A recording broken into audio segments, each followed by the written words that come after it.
بسم اللہ الرحمن الرحیم.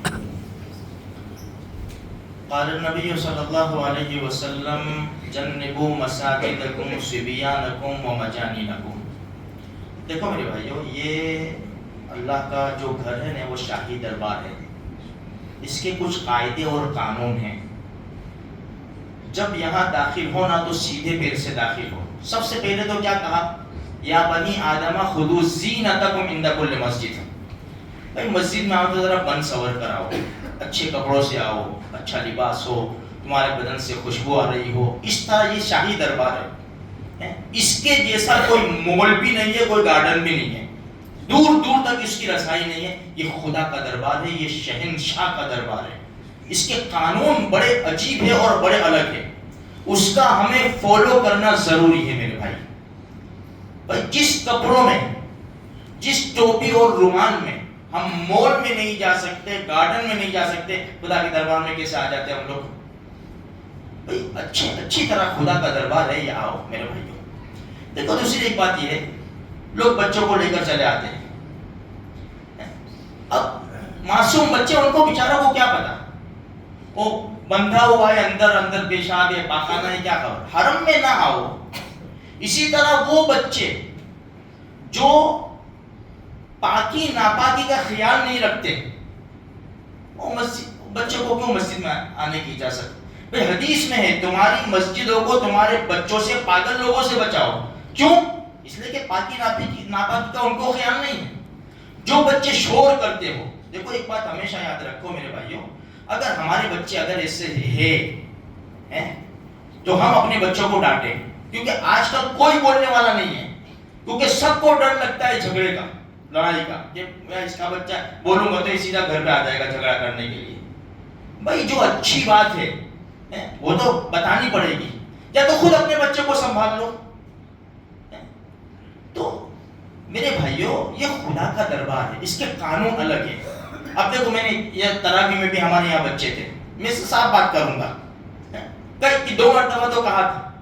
اب اگر نہیں مانتے تو خود کے باپ کو، والدین کو سمجھنا چاہیے، ان کو بھائی اسٹرکٹلی وارننگ دے بھائی نہیں ہونا. ابھی نماز چل رہی تھی، پیچھے بچے باتیں کر رہے تھے. بھائی ہم نماز پڑھاتے ہیں، ہم کو تکلیف ہوتی ہے، نمازیوں کو تکلیف ہوتی ہے. اس کے قاعدے الگ ہیں. دوسری ایک بات میرے بھائیوں، دیکھو ہم جو یہ تکبیر ہوتی ہے نا، تکبیر تو کھڑا ہوا جائے، حی علی الصلاۃ، حی علی الفلاح پر کھڑا ہوا جائے، یا تو امام سے پہلے کھڑے ہو جائے ہم، یا کیا ہم لوگ ہیں نا، یہ بدعت ہے، وہ بدعت ہے، یہ ہے وہ ہے. ہم نے کس کو امام بنا لیا پتا ہے؟ یہ گھڑی کو.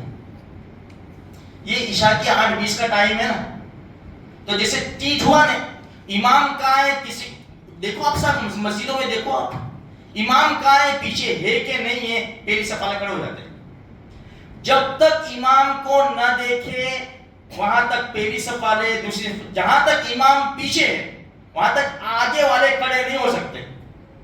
الحمدللہ ہماری مسجد میں یہ معمول ہے، یہ سب میں پیچھے بیٹھتا ہوں. پہلی صف والے کبھی بھی آگے نہیں کھڑے ہوتے. جب تک میں مصلی پہ نہیں آتا، میرے کو نہیں دیکھتے، وہاں تک کھڑے. اس لیے میں اتنی تجربے سے بات کرتا ہوں، اتنی ٹھوس بات کرتا ہوں. میں جب زامبیا میں تھا، میں یہاں تھا، مفتی سعید پالن پوری رحمۃ اللہ علیہ، اللہ کی رحمت میں بھی بولتے ہیں، دارالعلوم دیوبند کے بڑے زبردست انسان ہیں. بعض مرتبہ ان کے فتوے الگ ہوتے تھے، وہ کہتے ہیں دارالعلوم دیوبند کا یہ فتویٰ ہے، میرا یہ فتویٰ ہے. اتنے ٹھوس آدمی تھے بھائی. جیسے وہ یہی تو ہاتھ پکڑ لیا میرا، بیٹھ بتاؤ میں کس طرح کھڑا ہونا ہے. اللہ کے رسول صلی اللہ علیہ وسلم کو دیکھتے تھے صحابہ کرام، حجرے مبارک سے نکلتے تھے، کھڑے ہوتے تھے. حضرت بلال اسی وقت تکبیر دیتے تھے. پھر کہا کہ کہاں ہے مکبر؟ کا ہے یہ رہا، تو تکبیر پر اور آپ کھڑے ہو. یا تو یہ آپ کو دیکھے کہ آپ کھڑے ہوئے اور یہ تکبیر پڑھنا شروع کر دے گئے. جب دیکھا لوگوں نے کہ بھائی امام ہے، آ گیا، کھڑا ہوا، اب لوگ کھڑے ہونا شروع ہو جائے. ہمارا بھائی حی علی الصلاۃ، حی علی الفلاح پر جو یہ دیر ہو جاتی ہے بھائی، صفیں بھی سیدھی کرنی ہے. اور ایک مسئلہ یہ ہے کہ امام حی علی الصلاۃ، حی علی الفلاح کے بعد اللہ اکبر کہہ سکتا ہے، نماز شروع کر سکتا ہے، یہ مسئلہ ہے. تو پہلے سے ہم کھڑے ہو جاوے، صفے سیدھی کر لے. اگر امام آگے آ گیا ہے تو، اگر امام پیچھے ہے تو جون سی صف میں سے امام گزرے گا وہ صف والے کھڑے ہوں گے.